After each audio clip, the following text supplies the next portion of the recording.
Kedoshim, Posuk Hey. Chisizvchu zever shlom Hashem.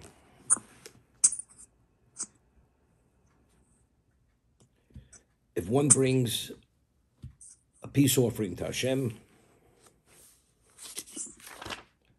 l'rtzotchem tizbechu, meaning that you should bring it with a proper intent, as we'll see in a moment.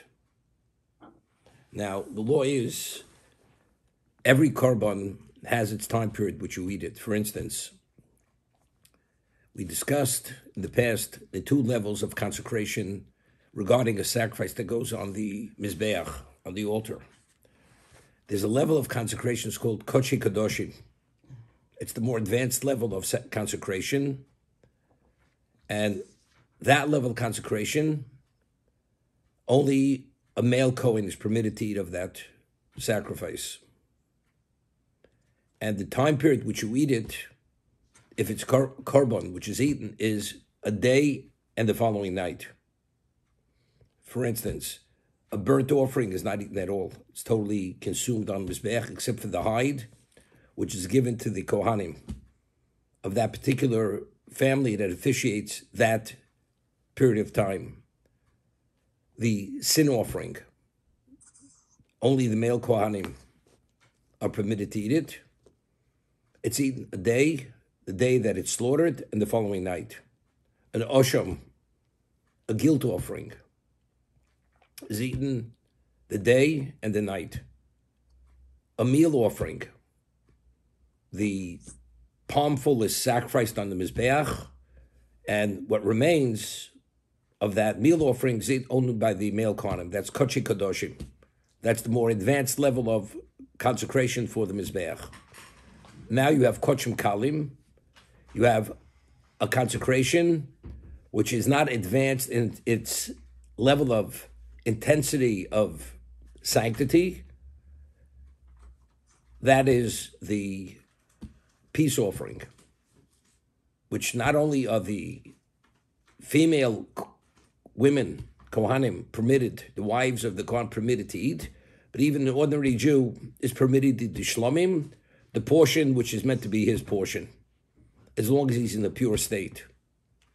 The Todah offering, which we discussed yesterday, the thanks offering, which is comprised of an animal and the 40 loaves of bread, that's kodesh kalim. It's eaten, that particular Todah is only a day and a night, but the peace offering is eaten for 2 days and a night. That's the day it's brought, the following night, and the following day. Once sundown comes on the second day, you can no longer eat it. That's the shlomim. That's the peace offering. Now, once the expiration moment comes, it's called nosar. Nosar means it's considered left over and it expires. And if one eats nosar, the liability is kares.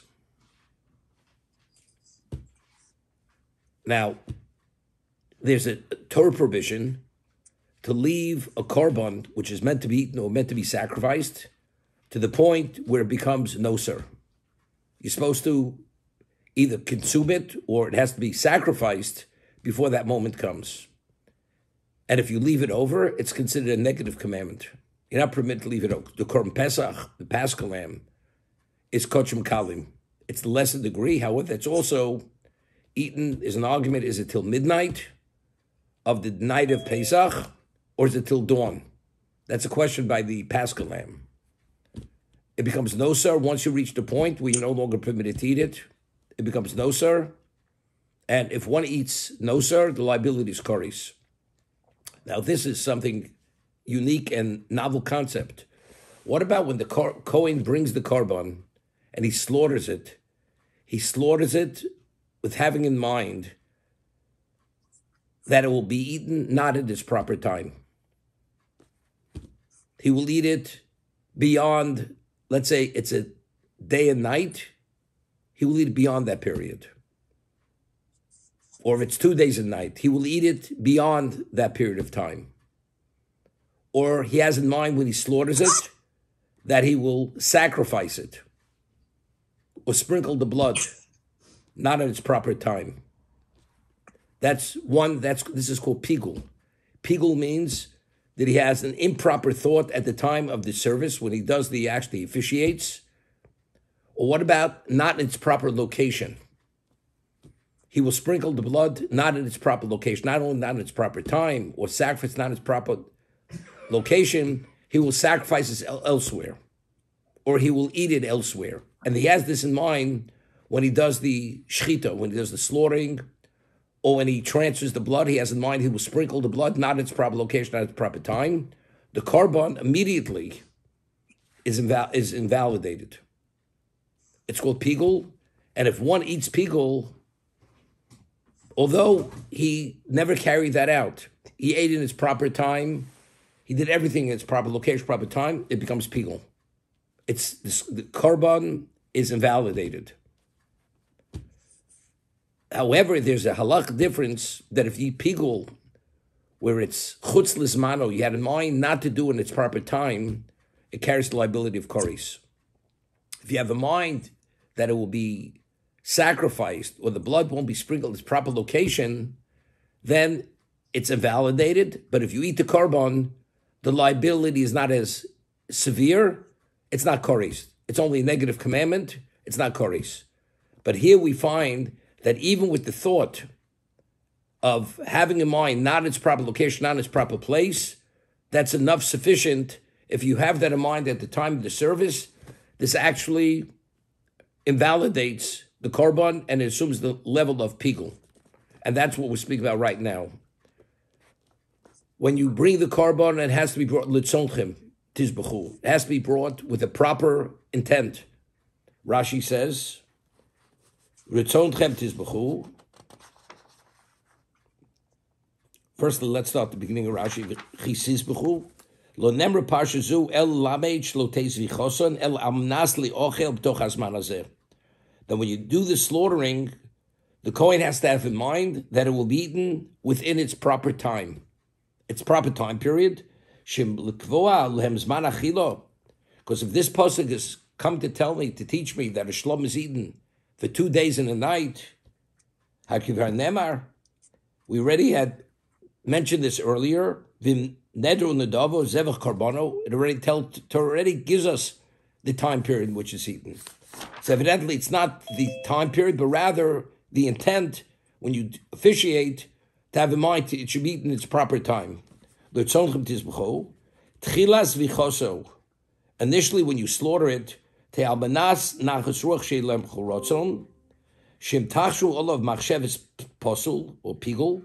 have this improper thought, this korban will not be accepted and be validated before me.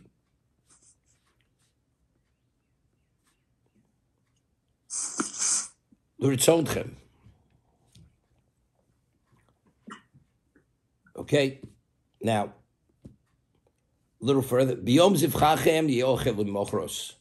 the day that you slaughter it, it will be eaten.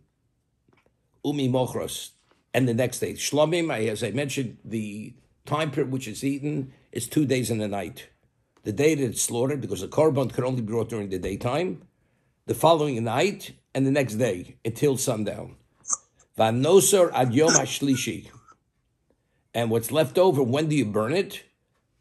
B'yom hashlishi. Sorry. It's not burnt, although you're not permitted to eat it beyond sundown on the second day. When do you burn the nosar? On the third day. That means after dawn on the third day, following the second night, that's when you burn it. So meaning, if you eat it after sundown, it's not nosar to be liable for koris. There's a Torah prohibition to eat it. But it only becomes nosar where it carries the liability at dawn on the third day. And if it will be eaten b'yom hashlishi, pigul hu lo yirotze. It's considered pigul. It's considered something which is putrid, and it is not acceptable. So Rashi says again, b'yom zevchem yochel, kishdizbechu, when you slaughter it, Tishchateo amnas lochel b'zman zeh, shekavati lochem kvar. When you slaughter it, it should be with having in mind to eat it during the time period which I set in place. But if you did eat it, it doesn't mean you actually ate it on the third. Pigul, it doesn't say no, it's pigul. Lo yirotze, it's not acceptable, Rashi says. So we already spoke about that it has to be eaten. You have to have in mind to eat it during its proper period of time. So what is it? Repeating again, so Rashi says, Meinu inyan l'chutz lizmano, if it's not necessary, where the intent is to eat it or officiate not at its proper time, kvar nema v'yochel yochel m'sazevach shlomim, tenu inyan l'chutz l'mkomo, to apply it if he has the improper thought that it will not be eaten in its proper location, or it will not be officiated. The blood won't be sprinkled in its proper location, or the remains of the animal will not be sacrificed as they should be. So maybe when you have the improper thought, and when he does the service, it should have the same level of liability, which is kores. When it's chutz l'mekomo, it's only avodah tisa. It's a sin. It's a negative commandment. Mimenu v'lo b'chaveiro. Yotzo ha-nishchat b'machsheves chutz l'mekomo. To exclude that kores is only when you have the proper thought to eat it, not in its proper time. But if it's not in its proper location, it doesn't have that severity of sin, but the carbon's possible, and it's a Torah violation. What is the meaning of pigul? Betuav. It's something which is abominable, detestable. Murak pigulim al lechem. V'ochlo v'avona yiso. So this was speaking about, and the person who eats the korban where he had the improper thought of not at its proper location, not time, he will carry sin kiss Kodesh Hashem chilel, because the Kodesh Hashem was desecrated. And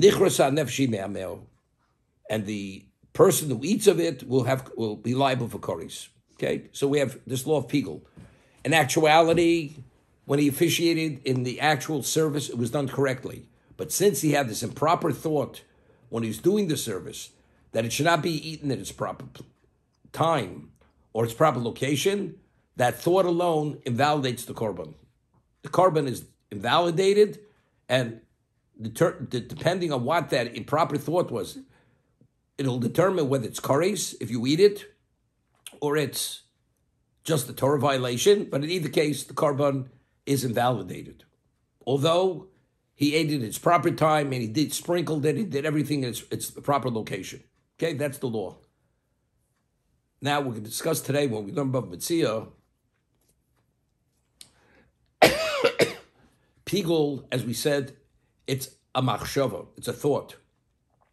When we speak about a thought, you just think about it, or it has to be verbally expressed? It's machlok rishonim. Most rishonim explain that the kohen, when he actually does the service, he verbalizes, he articulates the words, I will eat this, I will do the service, not at its proper time. Okay. Meaning, if he has the thought and he doesn't express it verbally, the korban is not disqualified. It has to be minimally, it has to be verbalized. Rashi's position is, excuse me, that even if he thinks it, that's sufficient. That the korban is disqualified, even if it doesn't verbalize it. Now the question is, but who knows other than the Kohen himself? If it's articulated, it's verbalized, the third party can hear it. And there's a whole discussion in Gittin. A Kohen goes and brings somebody's sin offering. And he has in mind, he will do the service not at its proper time. The korban is disqualified, it's invalidated. So the Kohen is a damager, right? He's a mazik. A mazik has liability. A man brings an animal, it costs $500, $1,000 as a sin offering, and the Kohen has this improper thought. Is he A mazik is a damager to have liability. He has to compensate. There's no question. The one who brought the korban has to bring a new animal. He has to consecrate a new animal, and he has to say vidui. He has to lean on it. He has to confess on it. That has to be repeated. But what about the compensation to the person whose korban it was, who the Kohen actually invalidated? Is there a financial liability? So we rule halacha. It's called hezek she'eino nika lo shmei hezek. When the Torah speaks about damages, you actually have to physically damage the item. If you invalidate it, halachically it's invalidated, but it's not physically diminished or affected, then the halacha is there's no liability to the damager. The Gemara speaks about a case, a person's contaminated, a person has truma, a person has kochim, consecrated meat, and a person contaminated touches it. The effect of the touching, of the contamination, which being spiritual contamination, is not visually or physically noticeable. It's halacha. There's a law that a person's touches something, he contaminates it, has to be burnt, has to be destroyed, has to be disposed of. So the person who contaminated it, does he have liability? There's an argument. On a Torah level, definitely not. There's a question, if a person did it deliberately, do we penalize him? Because if we allow the person to get away with this, to do this, and there's a question, if he does it even inadvertently, a person can always say, well, I really didn't mean to say it or to do it. So therefore, since we don't know what the person's true intent is, he can always claim it was a mistake, it was by accident, we penalize him in either case, or it's only when it's deliberate. But on the Torah level, he's not a mazik, he's not a damager. Damaging is only if you actually physically diminish the item. And there's a visual, noticeable diminishment in what the person actually affected and diminished. Okay? And the discussion is here by Pigel. That's one of the examples given of hezek she'eino nika. Of course, even it's verbalization, it's words. And according to Rashi, it's even the thought. He has to admit that he had this improper thought, that we should even be aware that the korban was invalidated. Okay? This is the law of Pigel. There are other laws regarding Pigel. When something comes Pigel or Nosar, is it contaminated? Because since the kochim, the sacrificial meat cannot be eaten, if you engage in it, you become contaminated. Whoever touches it. Everybody agrees that on a Torah level it's not contaminated, because Torah speaks specifically how something becomes contaminated. Just because it reached its expiration moment, or it was invalidated with improper thought, on a Torah level it's not contaminated. But rabbinically, there's a discussion. Rabbinically, everybody agrees it's contaminated. Question is, why is it contaminated? Is it we're penalizing, again, the one who does it? If he has this thought, he becomes contaminated. It's an infringement on his own being. He becomes contaminated. He has to go to the mikveh. Is that the reason? So it's a discussion. But everybody agrees that the noser and the pigel are contaminated on a rabbinical level. Rabbinically, it's contaminated. It's the famous Orach Chaim HaKadosh here, which discusses why, by having this improper thought, and it becomes invalidated, the korban, why does it carry such an extreme level of liability of koris? Yid non-kosher. Yid an animal that's not ritually slaughtered. It's only a negative commandment. But yet, when it comes to the kochim, when it comes to this consecrated animal, you have this improper thought. The one who actually has the proper thought, it's a negative commandment. He's in violation of a negative commandment. But the korban assumes a classification of something. If you eat it, you're liable for koris. Why so extreme? So again, the application of this concept, Orach Chaim says a number of locations. The concept is, he says this regarding the contamination. When a Jew dies, the intensity of the contamination is to such a degree, according to the way it's questioned how we rule, that even if you enter under the same roof with the remains of a Jew, you become contaminated. One doesn't even have to come into direct contact if you're under the same roof. It's called tumas oil. So he explained why. So he explained that in existence there are certain forces which represent the impure. They're called nether forces. Everything that exists has to be sustained, and its basis to be sustained is kedusha, is sanctity. The Jewish body, the body of a Jew, is the receptacle, is the domicile for the soul. The dimension of the Jewish neshama surpasses anything which exists in existence. And as we said, even the greatest angel cannot fathom the dimension of the Nishmas Yisrael. The body itself is the receptacle for that Nishmas Yisrael. And even after the neshama departs from the body, there's a residue of that kedusha which remains associated with the body, being the receptacle. The moment the neshama leaves, the nether forces actually attack the body, and they actually attach themselves, because whatever that residue of kedusha is, that is sustenance for them at the most advanced level.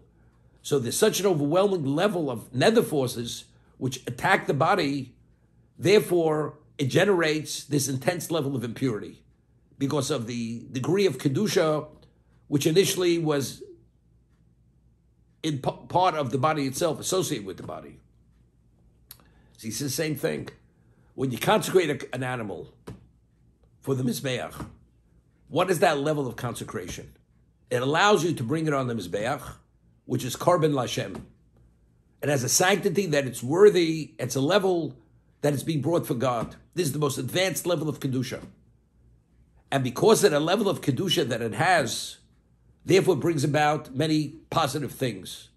Atonement, it's a mitzvah, many things. When it becomes invalidated with the improper thought by the Kohen when he officiates, so what happens? It's an animal which had Kedusha, which was meant to go on the Mizbeach. Now that Kedusha became tainted. But the animal initially, what did it have? It had on it a level of Kedusha, which was worthy to be brought on the Mizbeach, which is the ultimate level of Kedusha. As a result of that, these forces of impurity attach themselves to that animal. Therefore, when you ingest the animal, you eat that animal, you're eating something which contains a level of impurity which is nothing compared to it.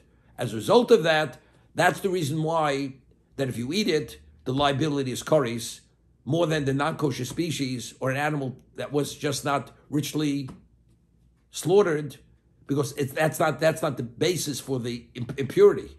Here it's because it's the ultimate level of kedusha.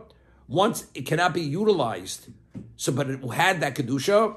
Now, because it originally represented that, it has this overwhelming level of nether forces attached to it. Therefore, if one eats it, one has that very extreme level of liability, which is kares.